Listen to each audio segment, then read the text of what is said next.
Muy bien, vamos a... sí, me van a tener que regalar 29 minutos con 59 segundos, ¿sí? Vamos a usar la estrategia de venta, ¿no?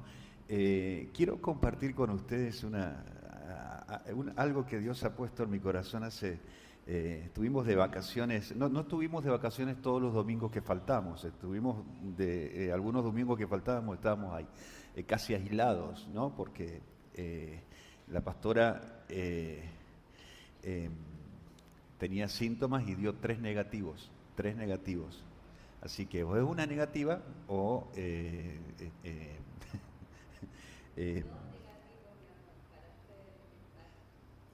usted dio tres negativos, mi amor. Usted, y que sea la última vez que me discuten desde el público. Digo, dos negativos rápidos y un PCR negativo, ¿sí? Pero estaba con síntomas, así que estábamos ahí. Así que sea la última vez. Quiero compartir con ustedes algo, porque, ¿sabe? El énfasis de este año, sacamos los banners y no estamos seguros si vamos a volver a poner banner o vamos a buscar una imagen, vamos a diseñar una imagen para las pantallas, para tenerla siempre y permanentemente, la sacaremos para poner los versículos. Pero quiero compartir con ustedes esto, porque Dios nos ha dicho algo como, y tenemos bien claro, algo así como reconstrucción. Y Dios nos dio un pasaje allí en Amós que dice: yo le voy a dar a mi pueblo, voy a restaurar a mi pueblo, y mi pueblo mismo, ¿sí? Mi pueblo mismo va a reconstruir. Y entonces decíamos allí por el principio de año que la restauración viene de Dios, la reconstrucción es parte de nuestra vida, ¿sí? Ahora, no es tarea fácil. Primero, para Dios es fácil provocar en nosotros una restauración, pero no es para nosotros muchas veces agradable recibir restauración, porque hay cosas que hay que cambiar, hay cosas que hay que rever, hay cosas que hay que redefinir, otras reiniciar. Y entonces estaba leyendo un pasaje y quiero que en este contexto primero de que nosotros debemos recibir esa restauración de Dios, quiero leerles un pasaje. Hace mucho que no leo un largo pasaje, pero hoy les voy a leer varios versículos y también hace mucho que no les leo una larga historia el Antiguo Testamento, pero quiero compartirlo ahora, ¿sí? Primera de Samuel, capítulo 13, creo que les pasé los versículos. Bien, Primera de Samuel, capítulo 13, el versículo 16, bueno, voy a leer desde el 15, o desde el 15, un poquito, 15b sería, ¿no? Saúl pasó revista a los soldados que estaban con él, y eran unos 600 hombres. El título, si quiere anotar, ponga: no tengo nada, estoy sin nada. ¿Sí? Bien. Él y su hijo, es decir, Saúl y su hijo Jonatán, junto con sus soldados, se quedaron en Geba de Benjamín, mientras los filisteos seguían acampando en Micmas. Del campamento filisteo salió una tropa de asalto dividida en tres grupos.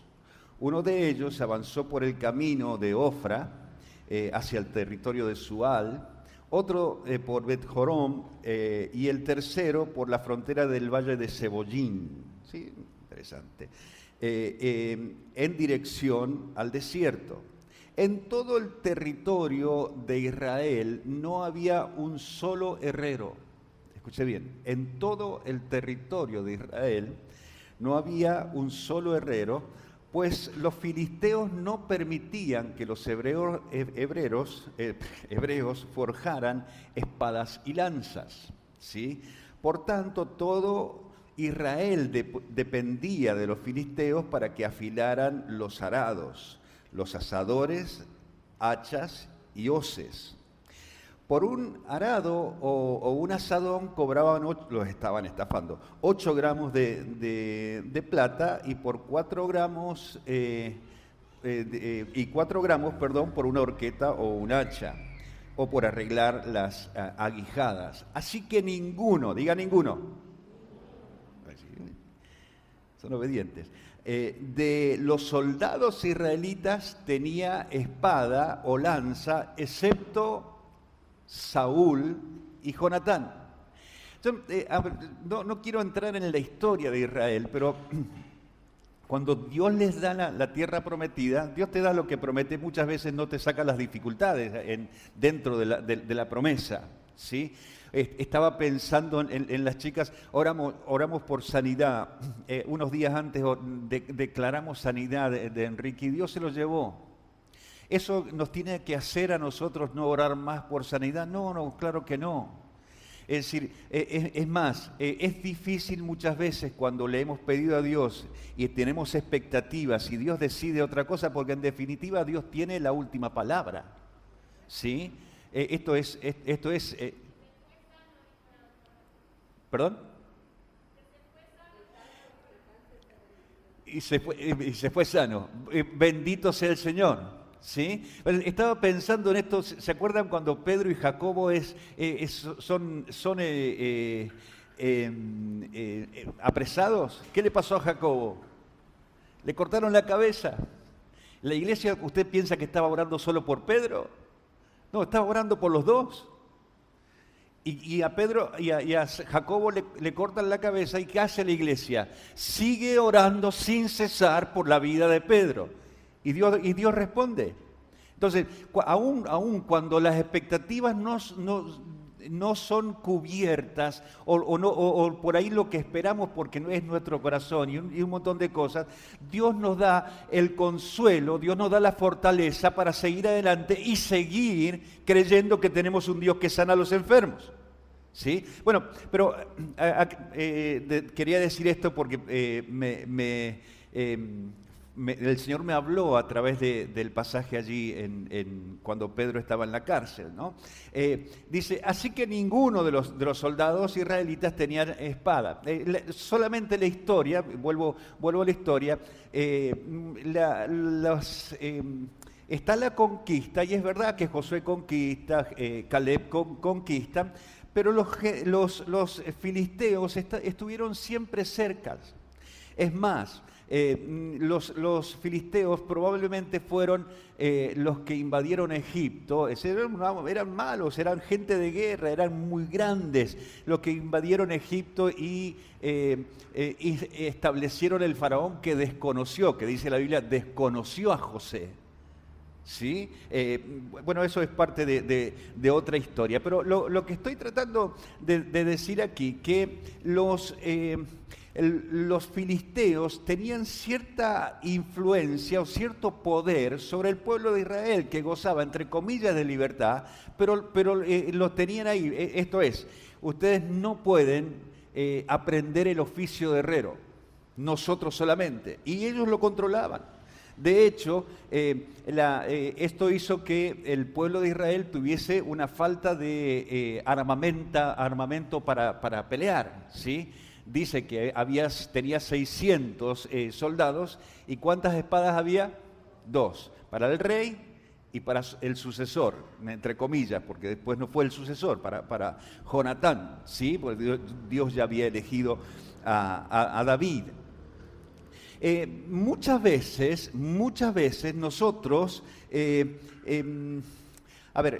no había una persona que supiera dentro del pueblo de Dios, primero, hacer las herramientas de hierro, porque los filisteos, larga la historia, pero los filisteos le dejaban únicamente fundir el bronce.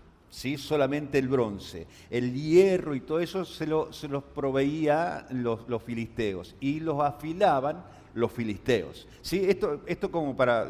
voy a llegar a algo, créame. Vamos al capítulo 14. Iba a leer un poquito de historia, ¿sí? Cierto día, Jonatán, hijo de Saúl, sin decirle nada a su padre, le ordenó a su escudero... ¿Qué tendría su escudero? ¿Una espada? No, la Biblia dice que había dos. Y la tenía en la mano Jonatán. Ven acá, vamos a cruzar al otro lado donde está el destacamento de los filisteos. Mire, el hijo le dice ahí. Y Saúl, y es que Saúl estaba en las afueras de Gibea, bajo un granado en Migrón, y tenía unos 600 hombres, es decir, se había ido con todos, ¿sí? Unos 600 hombres. El efod lo llevaba Ahías, hijo de Ahitob, que era hermano de Icabod, conocido, hijo de Fines, nieto de Elí, sacerdote del Señor en Silo. Digo esto porque el efod,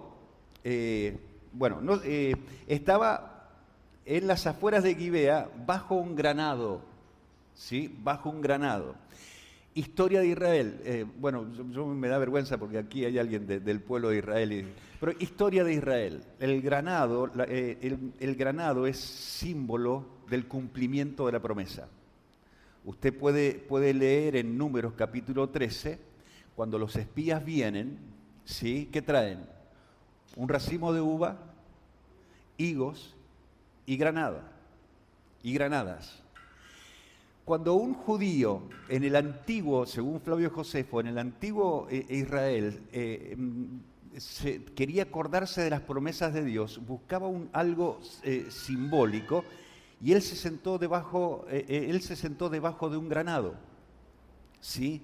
De un granado. A ver, digo esto porque lo relaciono porque dice el efod. El efod era una vestimenta, pero lo había llevado el sacerdote, y el sacerdote tenía que llevar no solamente el efod, sino el manto, ¿sí? El efod tenía, por ejemplo, el pectoral que tenía 12 piedras preciosas, tenía el urín y el tumín, que era para hablar, para que Dios hablara, y el manto del sacerdote, porque evidentemente se había retirado para buscar la presencia de Dios, tenía en las puntas del manto una campanita, una granada, una granada no para tirar así, una granada de una fruta.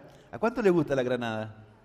¿A cuánto los vuelve locos la semillita que es tan grande para tan chiquito el juguito, pero rica? Una campanilla, una granada, usted lo puede leer, yo no le estoy exagerando. Y así en todo ¿por qué las campanas? Para que cuando el sacerdote se movía en el lugar santísimo, el pueblo se diera cuenta que estaba orando y el pueblo se ponía a orar. ¿Por qué las granadas? Para que se recuerde, ¿sí?, que Dios les había liberado y había cumplido su promesa. En la granada era un símbolo de promesa. Ahora, mire lo que hace el Padre. El Padre se va y se sienta debajo de un granado, es decir, se sienta sobre una promesa. ¿Cuánto nos sentamos sobre las promesas de Dios y muchas veces nos quedamos esperando la promesa de Dios sentados bajo un granado que nos habla de la promesa de Dios y no actuamos para que la promesa de Dios se cumpla? No sé si me sigue con lo que estoy tratando de decir. Muchas veces nosotros declaramos la palabra, pero no hacemos los cambios necesarios en nuestra vida para que la palabra de Dios se cumpla. La palabra de Dios es en el sí y en el amén, dice la palabra, y entonces si Él dijo, lo va a hacer. ¿Por qué hay veces que no pasa? Primero, puede ser como este caso con Enrique. Dios decidió, no, Enrique, vení, ya está sano, vení a mi presencia, y él está gozando y está más contento que nosotros. Es así. Ahora, muchas otras veces es porque no hacemos los arreglos que hay que hacer, ¿sí? Miren lo que hace el hijo. El hijo se va con el escudero, ¿sí? Entonces, nadie sabía, versículo 4, nadie sabía que Jonatán había salido, y para llegar a la guarnición de los filisteos tenía que cruzar un paso entre dos peñascos, llamado Bosés, que es resbaladizo, y Cené, que es espinoso. Es interesante, tenía que pasar para ir a ver a los filisteos. A veces pensamos que el camino de Dios es camino color de rosa, ¿verdad? ¿A cuántos les ha sido en este tiempo un camino que resbaladizo y espinoso? Es decir, ¿para dónde agarrara? Me va a retar mi señora. ¿Para dónde agarrara? Para dónde se dirigiera. O había terreno resbaladizo o había espinas. Pero él tenía que ir él quería ver a los filisteos, ¿sí? Mire, ¿dónde estoy? Bueno, el primero estaba al norte, frente a Micmas, y el otro al sur, frente a Geba. Así que Jonatán le dijo a su escudero, vamos a cruzar hacia la guarnición de estos paganos. Paganos, la palabra es incircunciso, ¿no? Espero que el Señor nos ayude para que Él, pues para Él, ¿qué es? No es difícil salvarnos, ya sea con muchos o con pocos. Adelante, respondió el escudero, que va a decir, haga usted como tenga pensado hacer, que cuenta con todo mi apoyo. Apoyo solamente, no tenía espada. ¿Sí? Bien. Bien, dijo Jonatán, vamos a cruzar hasta donde ellos están para que nos vean. Si nos dicen, esperen que que los alcancemos, ahí nos quedamos en vez de avanzar. Pero si nos dicen, vengan acá, avanzaremos, pues es señal de que el Señor nos va a dar la victoria. Por eso, ¿cuántas veces nos sentamos esperando que Dios cumpla su promesa? Y lo que hizo Jonatán es ir a ver, sabiendo el Dios que tenía, a que Dios cumpla promesa de victoria. Esta tierra es de ustedes y nadie va a poderles hacer frente, le dijo Dios a Josué. ¿Sí? Nadie va a poder hacerle frente. Y entonces él sabía esto y entonces, así que los dos se dejaron ver por la guarnición filistea. Y miren, exclamaron los filisteos, los hebreos empiezan a salir de las cuevas donde están escondidos. Entonces los soldados de la guarnición les gritaron a Jonatán y a su escudero, vengan acá. ¿Señal de qué? De victoria. No sé si usted se apasiona, yo estoy apasionado. Porque él dijo, si nos dicen vengan acá, tenemos la victoria. Si no, bueno, no sé si lo consideraba, pero estaba, hola, eso por hablar mucho. Los 29, 59 ya se pasaron, no. Bien, vengan acá y tenemos algo que decirles. Ven conmigo, le dijo Jonatán a su escudero, porque el Señor le ha dado la victoria a Israel. Jonatán trepó, ¿sí?, con pies y manos seguidos por su escudero. A los filisteos que eran derribados por Jonatán, el escudero los remataba. En ese primer encuentro que tuvo lugar en un espacio reducido, porque era, recuerden, un lugar difícil, Jonatán y su escudero mataron a unos 20 hombres. Un aplauso para el escudero que no tenía, un aplauso, hágame caso, un aplauso al escudero, no tenía una espada y lo remataba. Ese se merece, no la gloria, pero se merece el reconocimiento por lo menos. ¿Sí? Ahora, es interesante porque Dios le dio la victoria. Dios le dio la victoria. Ahora, queridos hermanos, muchas veces nosotros hemos perdido la capacidad como pueblo porque el enemigo nos ha asustado tanto de ser herreros y no ayudar a crear armas para que nuestra generación enfrente los problemas y dificultades que están teniendo.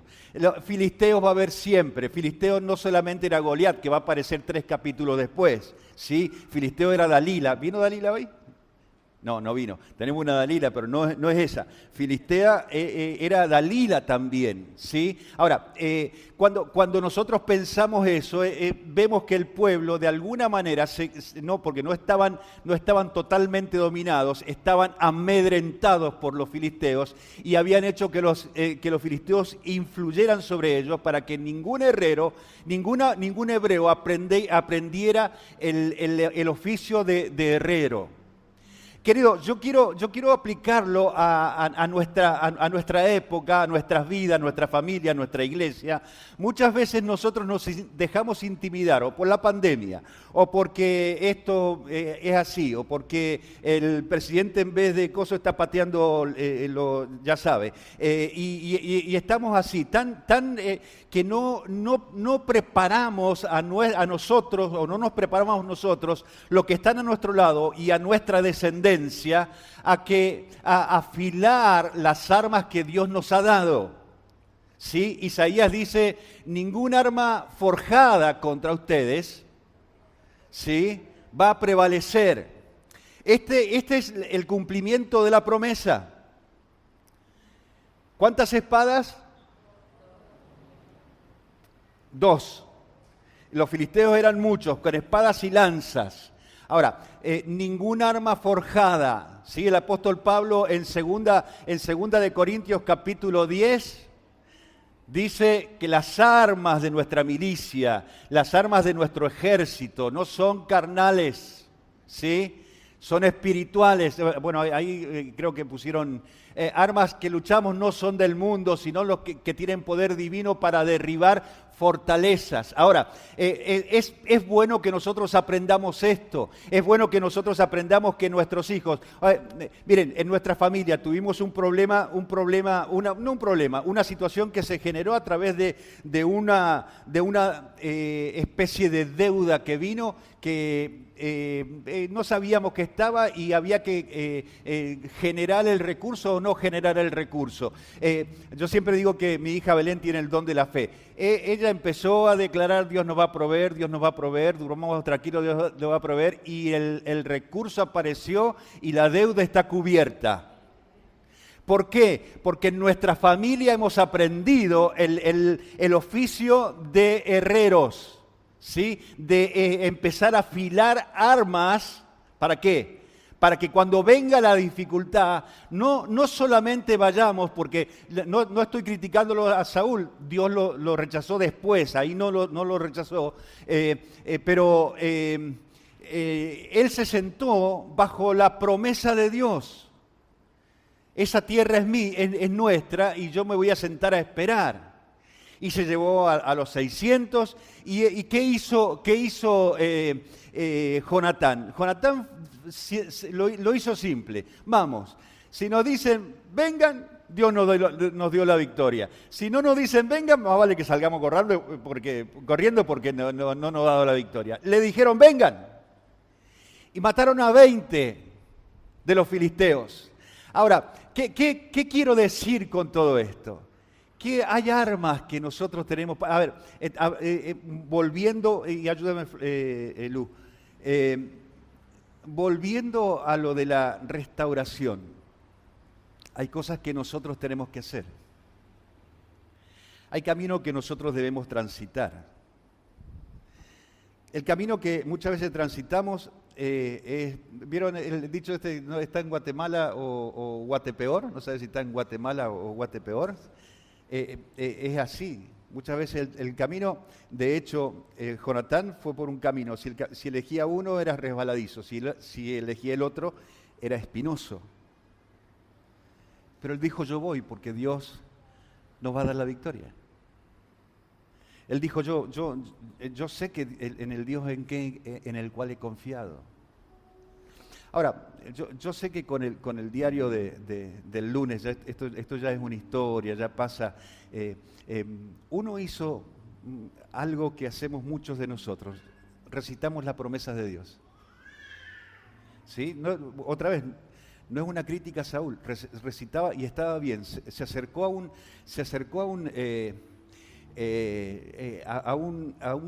granado y se sentó allí y se había llevado hasta el sumo sacerdote para que le pidiera a Dios. ¿Está bien eso o está mal eso? Está bien. Está bien. Pero muchas veces nosotros nos falta trabajo y entonces oramos a Dios, Señor, yo necesito un trabajo, y me levanto a las 10 a buscar el trabajo. O lo consigo y como que qué sé yo, porque es horario rotativo, Daniel, lo voy a dejar. No lo dejaste vos, y Dios te está prosperando. Daniel, estoy mirando ahí, por atrás de todo, Dani Weiss.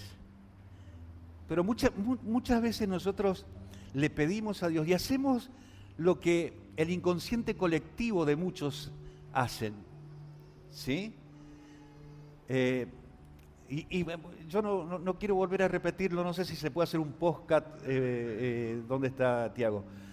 Un podcast de este mensaje y subirlo para aquellos que no lo escucharon, porque muchas veces nosotros pensamos que estamos haciendo las cosas bien, porque Saúl relativamente estaba haciendo las cosas bien. Se fue con los 600 que no tenían espada, él tenía una sola espada, y se fue a buscar la presencia de Dios y a sentarse en las promesas de Dios. Pero muchas veces esa actitud pasiva hace que Dios dice, no, yo quiero más movimiento. Hermanos, para cruzar el Jordán había que pisar el Jordán. Dios le dijo, yo voy a abrir el Jordán, y si Josué se hubiese sentado a la orilla del Jordán sin pisar el Jordán, el Jordán no se hubiese abierto. Lo mismo le pasó a Moisés con el mar. No lo tuvo que pisar, pero tuvo que encarar para que se abriera. Muchas veces nosotros nos centramos y somos tan espirituales, declaramos la palabra de Dios, y esto es así, y lo decreto, pero no me muevo. Quiero un buen trabajo y al primer trabajo que me viene, no, este no me sirve, yo voy a hacer... Y después quiero ser próspero.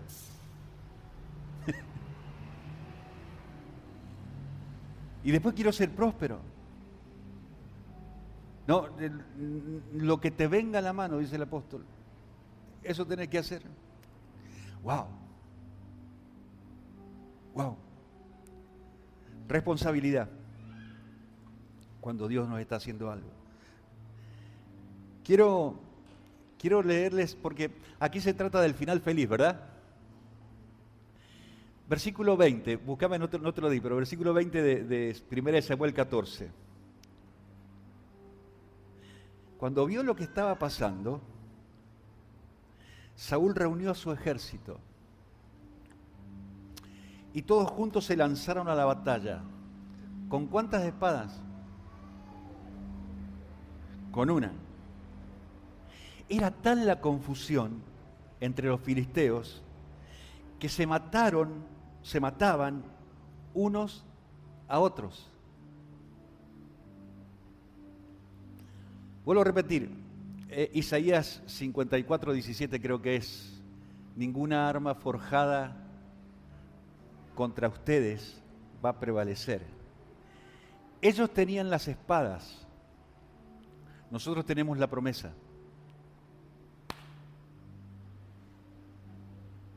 Ahora, para restaurar nuestra vida, no solamente tenés que sentarte debajo del granado, llamar al pastor para que ore, traer las promesas y recitarlas. De hecho, hay un libro de promesas. Hay un cosito así que vos sacás una promesa por día. No estoy hablando mal de eso. Estoy diciendo, si lo único que hacemos es recitar una promesa, estamos teniendo problemas. Tener la victoria es caminar muchas veces sobre terreno resbaladizo o terreno espinoso. Y eso significa, nuestra generación no puede aprender el oficio de herrero con Instagram, TikTok y Facebook. Lo tiene que aprender con la palabra de Dios. No tengo nada contra el TikTok, el Facebook y el Instagram.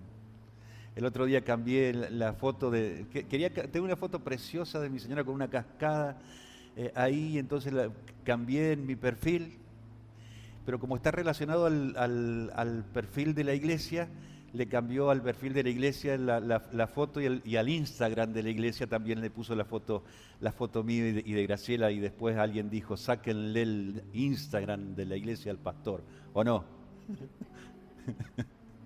¿Sí? Pero yo no hice nada, yo cambié la mía y como están relacionadas se cambió. O puse que sí a algo que no tendría que haber puesto que sí, es probable. No podemos dejar que la generación aprenda el oficio de herrero con las redes sociales. Es la palabra la que nos va a hacer libres. Es la palabra lo que nos va a restaurar. Es el caminar, aunque parezca que Dios no está contestando, es la palabra la que nos va a dar la victoria. Ese día, Saúl vio lo que había hecho Jonatán, fue con una sola espada. Yo trato de imaginarme la película, porque no he hecho la película de esto, pero trato de imaginarme la película como un rey va solo con una espada contra los filisteos que eran malos, y los filisteos se confunden y se matan entre ellos por la confusión, por lo que hace Dios. Dios confunde al diablo. ¿Cuántos saben eso? Y a veces nosotros con tanta piedad, esperando que Dios haga lo que nosotros tenemos que hacer. Recuerden, la restauración es de Dios, la reconstrucción es nuestra. Eso lo dice Amós. Mi pueblo yo lo voy a restaurar para que ellos reedifiquen. Entonces, este mensaje es para los que están esperando de Dios algo grande. Está bien que pases un tiempo bajo el granado diciendo, Señor, cuando nos diste la victoria, o cuando nos mostraste la tierra,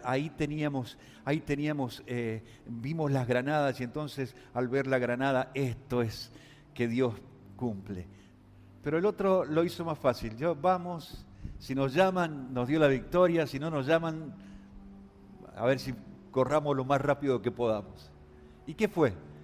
¿Qué vio Dios? Este me cree, este cree en mis promesas. Él no tenía a Isaías, él no tenía a Pablo que decía las armas de nuestra milicia no son carnales, son espirituales. No tenía eso, pero sabía un principio. Si Dios lo dijo, lo va a hacer. Yo voy a ir con una sola espada. Y si me llaman, si me llaman, Dios me dio la victoria, así que se la van a tener que ver con Dios. Hermanos, ese es el principio de nuestra restauración. Empezar a caminar hacia una restauración. ¿Va a ser difícil? Sí.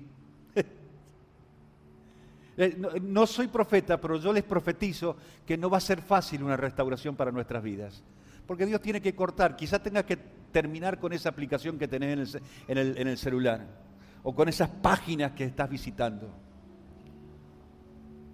Sí, lo digo con todas las letras. Quizás tengas que hacer una y otras cosas que va a ser resbaladizo o espinoso, pero ahí al final están los filisteos diciendo, vengan. ¿Y qué significa eso? Tengo la victoria. El principio de la restauración es salir del estado de comodidad, de mi zona de confort, y meterme en un lugar donde realmente es difícil. Realmente es difícil. Esta predicación es para los que en algún momento hemos pedido a Dios, Señor, sácame esto. Y yo les puedo asegurar que sufro tanto o más que ustedes con algunas cosas. Pero esta palabra me hizo ver que el camino a la victoria va a ser resbaladizo o espinoso, pero la victoria está. Me voy a bajar con mi escudero, que va a ser mi esposa, 20 filisteos. Después va a venir los de atrás y se van a matar solos, con 2 espadas.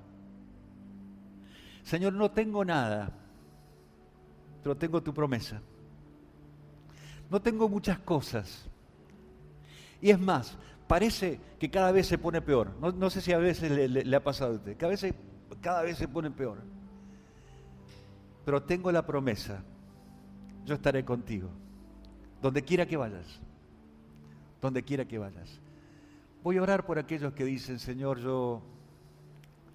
el camino es resbaladizo, es espinoso. Pero voy a trepar. ¿Vieron que, como dice? Trepó con los pies y arrastrándose, no sé cuál eligió, pero subió y allí tuvo la victoria.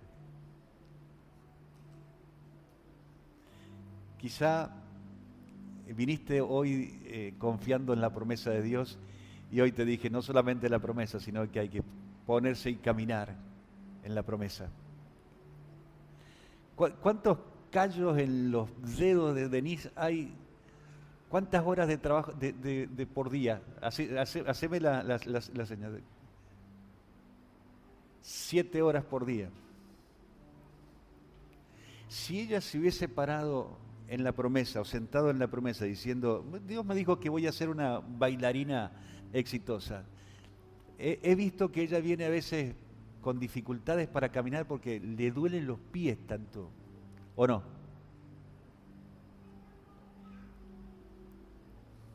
La victoria está. Por ahí elegimos el camino equivocado. ¿Sí? Y vuelvo a repetir, las promesas son el sí y en el amén. Pero la promesa no se cumple por sí sola, sino la vamos a muchas veces a arrebatar. O no lo tenemos a uno que dijo, si no me bendecís. Y Dios había dicho que iba a bendecir a Abraham y a toda su descendencia. Y el que decía eso era hijo, nieto. Sí, ya sé, pero era hijo o nieto. Nieto de Abraham. Voy a bendecir a toda tu familia, toda tu descendencia. Y el que lo agarró a Dios cuando las cosas parecían que no andaban, y dice, no, hasta que no me bendigas no te voy a soltar. Le costó, sí, caminó rengo por toda la vida después. Voy a orar por aquellos que dicen, Señor, yo estoy esperando tu promesa. Hoy voy a caminar. Voy a subir por el valle ese, aunque sea resbaladizo o sea espinoso, pero me voy a enfrentar al enemigo y me vas a dar la victoria. Yo llamo para aquellos que están debatiéndose hoy y quieren que oremos por esto, póngase en pie, allí donde está, solamente voy a orar, pero voy a orar por aquellos que van a recibir la victoria, que no solamente se van a sentar en una promesa, sino que van a caminar por camino escarpado, por